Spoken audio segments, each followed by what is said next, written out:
Now in the Locked On Celtics podcast, it was sloppy and cold outside TD Garden, and it was sloppy and cold inside TD Garden. And the Celtics made 12 minutes of work last for 48. Locked On Celtics pod, home of the winners. Baby. Hey there, welcome back to the Locked On Celtics podcast right here in the Locked On Podcast Network, where it is your team every day. Your team's the Boston Celtics. I talk about them Monday through Friday, bonus podcasts when they play on weekends. So make sure you're subscribed wherever podcasts exist. It's on YouTube as well. You can watch the show there. If you're new to the show, I'm John Karalis. I'm a beat writer covering the Celtics for Sports Illustrated's Celtics on SI page. I've been covering the team for about 20 years, doing this podcast for 10. I've also written a couple of books about the team. Coming up on today's show, Jrue Holiday, Rob Williams, we're back. Talked to them. That's coming up later on. We'll save that for last, probably the best for last. We'll get into individual performances. Amari Williams, a lot of Amari Williams lately. Payton Pritchard, Derrick White, all those guys. Jaylen Brown coming up.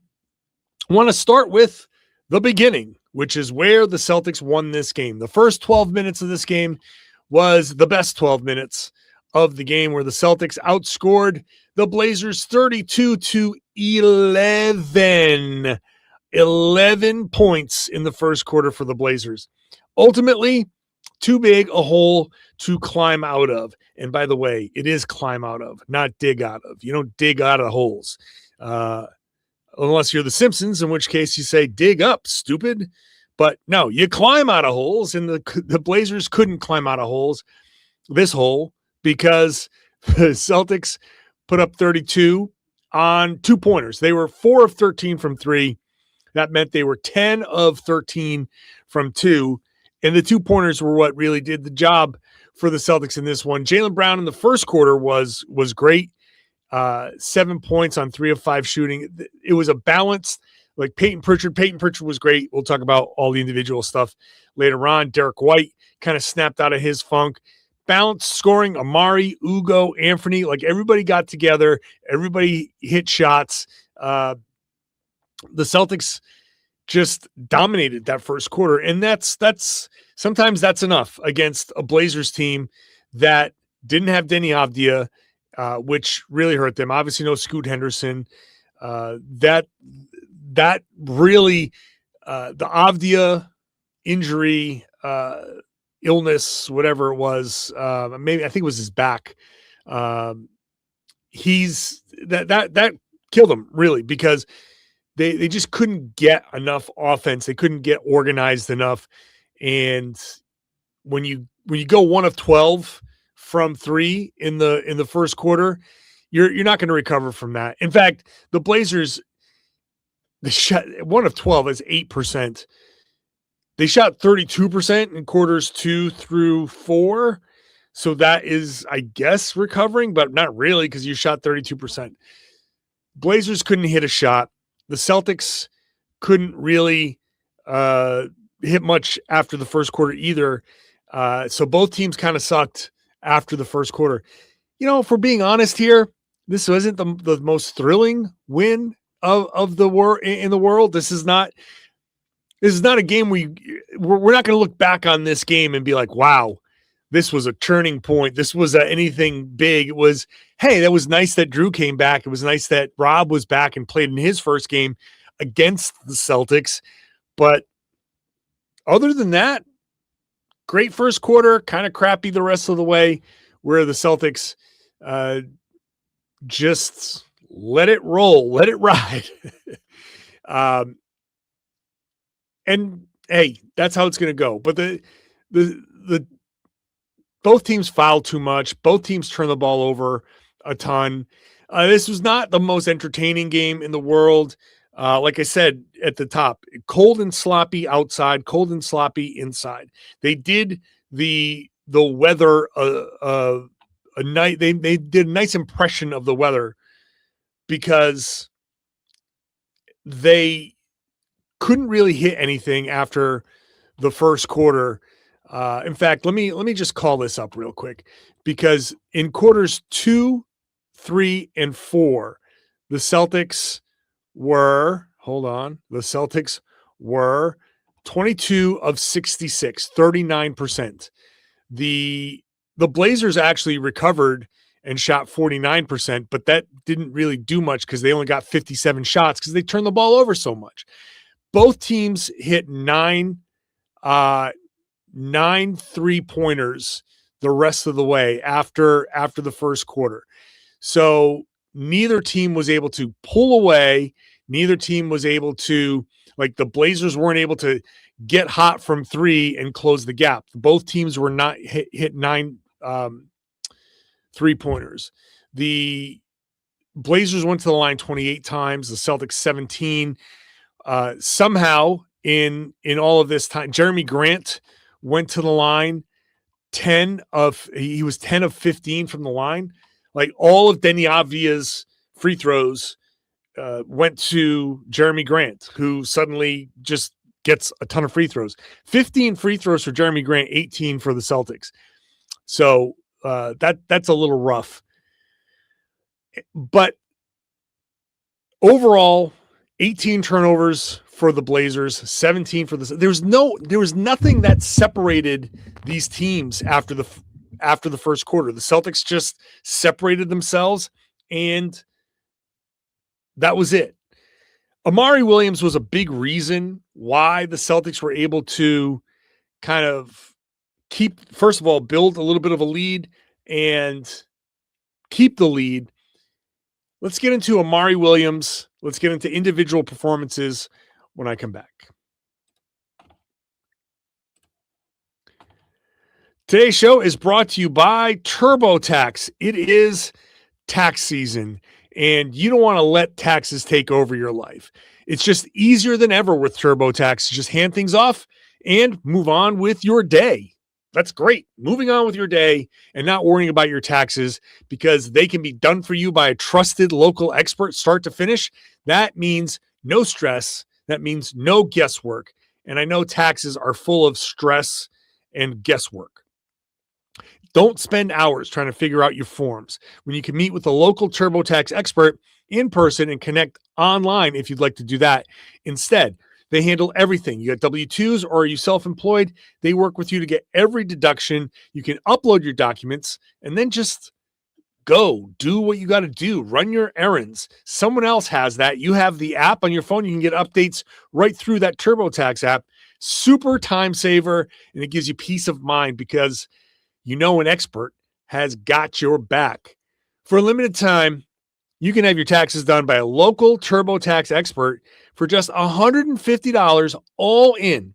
If a TurboTax expert didn't file for you last year, just file by February 28th. Take taxes off your plate and get back to your life. Visit turbotax.com/local to book your appointment today. Thanks for making Locked On Celtics your first listen every day. The NBA trade deadline is just about here, and we want to give you a free month of our new Everydayer Club to help you get ready. If you need a group chat to keep up with the chaos, join ours. The Everydayer Club gets you access to a group chat on Discord just for Celtics fans, plus national chats where you can hang out with fans from across the league. You also get ad-free versions of the show. If you sign up on the trade deadline on February 5th, you can use the code DEADLINE to get your first month free. Tap on the link in the show notes or go to lockedonceltics.supercast.com for more. All right, let's go back. That first segment was short because that was it. That was the story of the game. One quarter. Quarters 2, 3, and 4 were just, so many fouls, so many turnovers, so much sloppy play that that was the story of the game. Amari Williams is another story of the game because he got a few minutes the other night to what game was that he closed out? Brooklyn. And 5 minutes, he was huge. Then he gets a start in Chicago. And if you missed it on Celtics on SI, I did a whole scouting. I put about 4.5 minutes of game tape together of his minutes where he did something and broke it down from like a scouting perspective. And I thought he was in the Chicago game kind of really overthinking things. He ended up being like passive, just hands down, not sure of himself. And it really impacted his play. He had a play where the ball was thrown. Derrick White threw a long pass to Jaylen, and Amari kind of clearly thought that Jaylen was going to finish the play, and he kind of hung back where if he just ran hard, he could have gotten a pass. And so I looked at that Chicago game and I was like, okay, Amari's got to learn how to play hard, and he's got to stop like overthinking, and at least whatever you do it with some force, with some conviction, and it'll come to you, no problem. And then in the third quarter of that game, he started to come around, and it felt like, okay, there's some coaching there. He's following direction. He's picking things up pretty quickly. Fast forward to this game against Portland, and immediately I saw the stuff, like building on the stuff from that third quarter in Chicago. And so I thought that Amari is, I think, picking things up quickly. I think he's a fast study. He's giving the impression of, okay, I screwed up. What did I screw up? Okay, I'll work on it. I'll fix it. And that's all you can ask for a rookie, a guy on a two-way contract. You tell him what you've done wrong. You say, okay, you've done A, B, C, D, E, F, G wrong. And he goes, okay, I'm going to fix all these. And you come into the third quarter of that game, and he's addressed A, B, C, D. And then you come into this game, and A, B, C, D have gotten better, and then E, F, G have been addressed. You see him say, like, it's just the force, the confidence, the energy. One of the terms I used on SI was springy. I wanted him to be kind of like knees bent, hands out, locked and loaded defensively, and able to move, and not just standing up straight and his arms down and letting passes go by where he should have higher hands. Amari has the potential to be part of this rotation next season. Whatever the Celtics do at the deadline, presuming they are going to try to find themselves a big of some sort,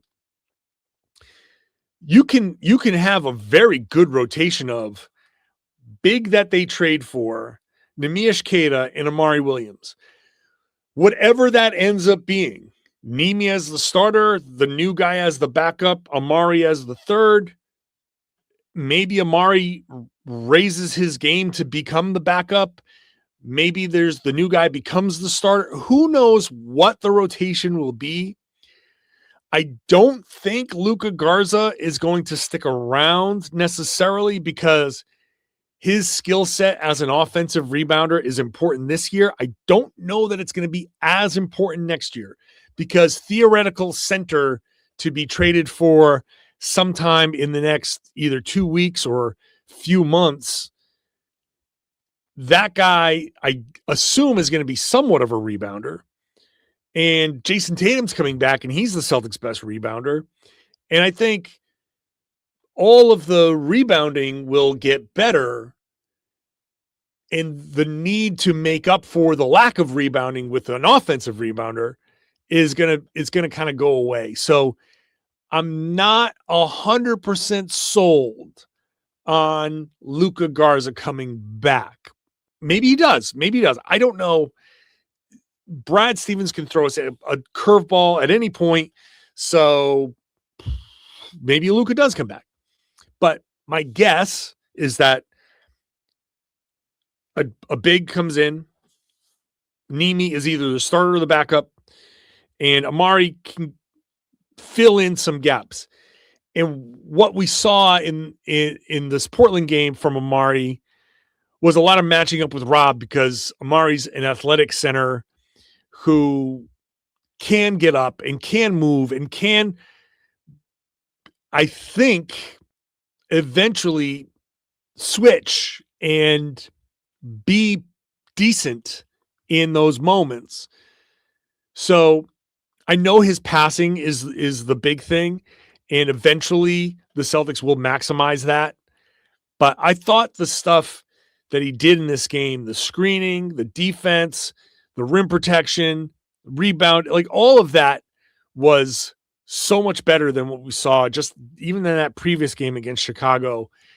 So I don't know where they'll ultimately land this season with Amari. He probably, I think this is going to be good experience for him that he can take back to Maine and build on. One of the problems I think with Maine is that it may not be challenging enough for Amari. And he's probably going to be caught in a little bit of this middle ground where the NBA is a little too challenging for him and the Celtics are trying to win. And I don't know that in a healthy lineup where some illness isn't going through the team and, Luka was out and Chris Boucher was out, not that he's ever going to play again. And Nimi was limited because they're all sick. So Amari's getting his opportunity in a fully healthy situation. I don't know that Amari is quite where they need him to be to get these minutes. Plus he's on a 2-way contract. And I haven't looked at the overall minutes for him right now, the games played, but I can call this up as I'm talking. But at some point he's going to be up against a limit because he is a 2-way player. So he has played in, well, only this is his 11th game. So he has actually, he's got plenty of games actually. So how many, the Celtics have played, they're at 45. So yeah. Okay. So he's actually not going to be up against the minutes limit. He won't be able to play in the playoffs though. So that's an important distinction. He won't be able to play in the playoffs unless he's upgraded. So regardless, he needs to take this to Maine and build on it. I just hope that the competition in Maine is enough of a challenge that he's going to be able to build and get better. Maybe the Celtics need to keep him in Boston more. I guess now that he's not up against any sort of games limit because you get 50 games as a 2-way player. He's got get him in there, make him active and let him play a little bit more. Give him some opportunities in up against some of these athletic guys. Let's see if he can go in there and help. Maybe that means minimizing Luka Garza some, but I'd rather that.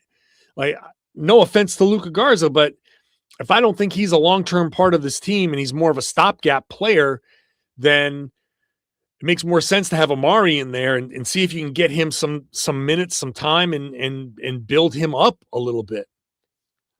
So that's my thought. Not that, look, Luka Garza's impact on a team has been evident.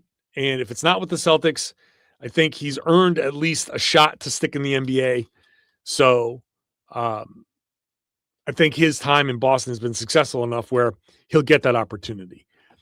But Amari Williams becomes the priority because I think he's a longer term piece of this puzzle. All right, let's get into individual performances from this game. Payton Pritchard, Derrick White, Jaylen Brown, all of that. Plus the return of Jrue and Rob. That's all coming up when I come back. Today's show is brought to you by Game Time. There's nothing like being in an NBA arena. I was there, and even though the game was a little sloppy and gross, still people were having a lot of fun. And in a game like that, it's important to open up the Game Time app when there's weather or something that keeps people from going, because I bet there were a ton of great deals on the Game Time app where you could have opened it up. If you're in Boston, anytime you're around, just open it up and see. There's probably some great deals. And when you open up the Game Time app, you have a few real advantages. The seat view. So when you open it up, it'll show you this is what your view is going to be from the seat. It's important because if you've never been to the arena or you're not familiar with the sections, you know what you're going to see. The price that you see is the price that you're going to pay. And if you're not sure about a deal, check out their zone deals where you pick a section, Game Time picks the seats, and you save some money there. It's great with last-minute options. It's quick, intuitive, stress-free.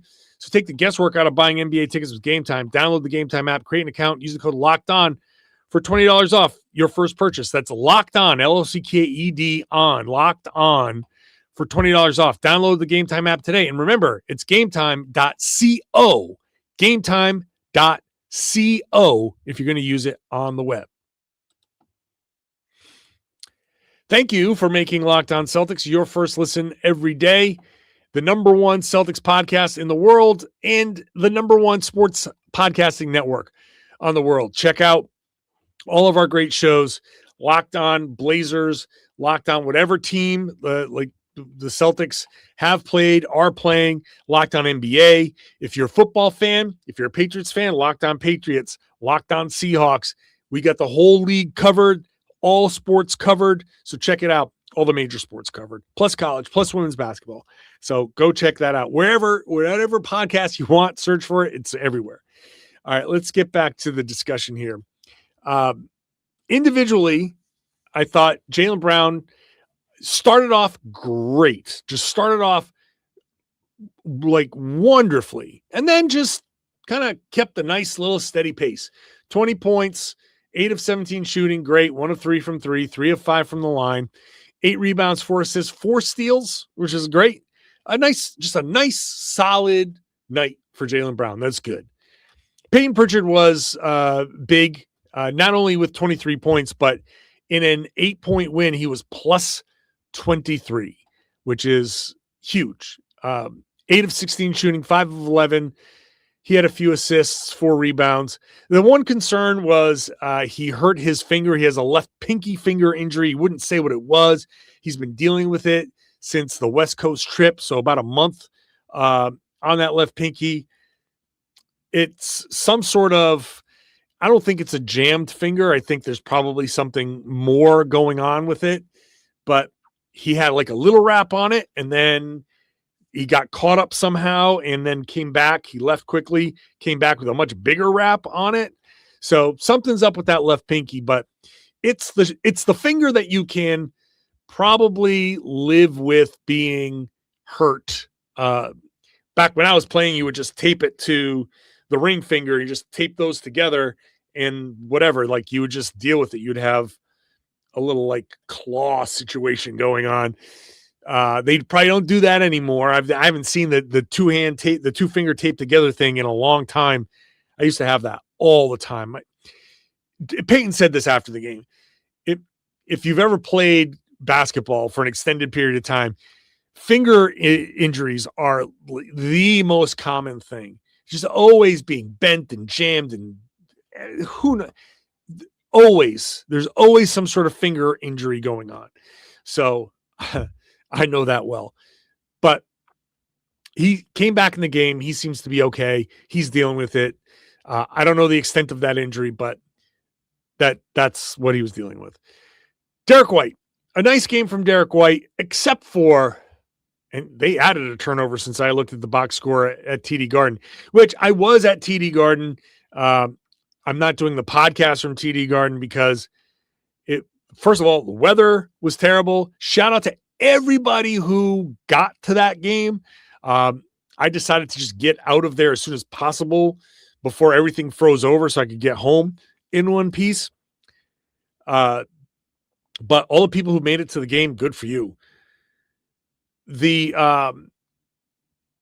9 turnovers for Derrick White. His career high was 6. That's not a career high you want to smash. But Derrick, even so, he still ended up a positive. So a few of those turnovers were not great, to be honest. Like that he had some real stinkers. There are a couple where like, okay, a miscommunication. He thought somebody was going to be in a spot and he threw it out of bounds. Happens. He threw an entry pass to Amari Williams, who wasn't really quite ready to catch that. So that goes down as Derrick's turnover. A couple of other ones you're like at the end of the game, a jump ball, right? He gets the steal. He grabs the ball. They call a jump ball, and I think Portland wins the jump. So that goes down, I think, as a turnover. So there were a few that you're like, okay, we're going to live with that. That's fine. But he had at least 4 that I can remember that you're like, what are you doing, Derrick White? What are you doing? Very uncharacteristic for Derrick. But he shot 7 of 14, which is really nice to see because he's been struggling from the field. 2 of 4 from 3. He didn't go crazy with the 3-point volume. And, other things, 2 offensive rebounds, 4 assists, a couple of steals. And the killer, the night shot with 24 seconds to go, when the Celtics, I think the Celtics did a good job of answering. They went up by 23, and then the lead went down to 15, and it just kind of hovered between 10 and 15, and they would screw up, and Portland would cut it down to like 10, maybe 9, and the Celtics would hit a 3. Hauser would hit a 3, or somebody would do something, and you're like, okay, it's 12. It's back up to 15. They had a brief moment where it was back up to 20, but they did a decent job of hitting some of the timely shots, not all of the shots, and building it back up to a 25-point lead, but the timely ones where it's like, oh, this can get back. Okay, nope. Here's a couple of shots, and the Celtics are back up, and it feels comfortable. But it wasn't until like the very end where in the last couple of minutes, all of a sudden the Blazers started hitting a couple of shots, and you're like, wait a second. This is not good. This is getting dicey. And the Blazers were never able to make like that final push, and Derrick made a couple of plays. He hit that shot to kind of put it away. But that this wasn't exactly Boston's best clutch performance down the stretch. So, hey, that's all right. The Celtics, in the final 5 minutes, they were outscored 12-8.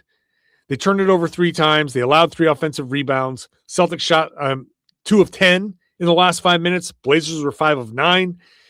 So not the best clutch execution, but they had enough of a pad where it didn't really matter much. So Derrick was pretty good in like 75% of the game, but 9 turnovers, buddy. We can laugh about it now because 9 turnovers is crazy. Like, he's not going to have 9 turnovers again. I say as I jinx him. I don't believe in jinxes, by the way. Other guys, Hugo Gonzalez had played 14 minutes, was a positive. 14 minutes, he was plus 19 in 14 minutes. He's just a plus minus monster, Hugo Gonzalez. Couple of nice plays, getting in there, digging out a loose ball and kicking it out to I think it was Hauser for 3. Just Hugo comes in and makes plays, makes things happen. Anthony Simons, decent, 12 points, 5 of 12 shooting, was okay. He was okay. Couple of good defensive plays, had a couple of steals. So good defensive plays from him. Good defensive plays from Sam Hauser, who had a couple of steals, 11 points, didn't shoot well overall, 4 of 12, but 3 of 7 from 3, had 7 rebounds. So nice contribution from him. Nimi was, okay, but again, he did have 6 assists. I think he's still under the weather. One little interesting wrinkle with Keita, I think opponents are starting to kind of figure out. Obviously, the scouting report is out. The beginning of the season, one of the big things was, wow, look at how the Celtics are disguising all of these plays. In fact, I did a podcast that highlighted all of the offense just disguising and all that stuff.